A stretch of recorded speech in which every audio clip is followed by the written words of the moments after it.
Okay, today is April 18, year 2026.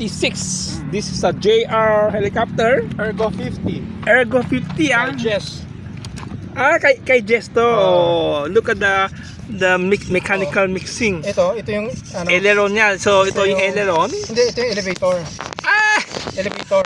Okay, elevator. Ito Yeah. yung aileron. Diba? Tapos pag gusto mo yung pitch, magsasabay yung tatlo. Yun, no? Ang galing! Di ba? Hindi ko maiisip talaga na kung ako designer. Oo nga. Yeah. Ito sa iba, Kyosho, sa iba, elevator to. Yung push-pull niya sa, parang sa Hirobo. Pero ito, elevator siya. So, ang galing ng mixing niya, no? Taka, ang very complicated. Hindi, taka 2 point dito. Dito wala. Hindi, sa right wala. Kasi Okay.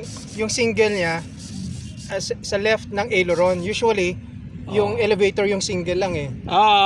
Kalamihan sa shuttle, elevator lang single eh. Oo. Galing, ano? Ang ganda. Napaka-weird. Napaka-weird ang design niya, pero ang ganda, no? Nakakatuwa. Ganda tignan. Pero genius yung nag-design yan eh.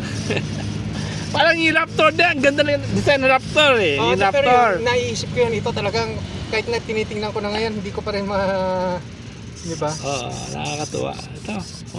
Worth it for collection. Oo. Di ba? Ang ganda, di ba?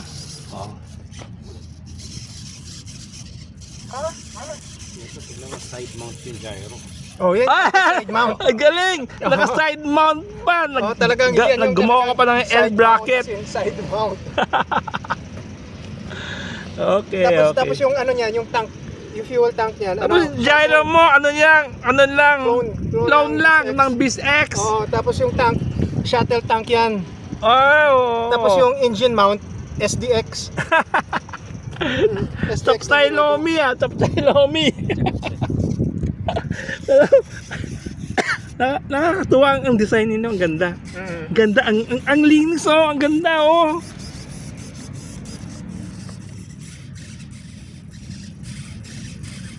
Kaya buti na lang nag-cyber na ako direct. Oo. Kasi imagine mo, ang dami na sisirain, ang dami linkage kung sakali mag-crash. Okay, subscribe. that's about it. Subscribe to Elgan.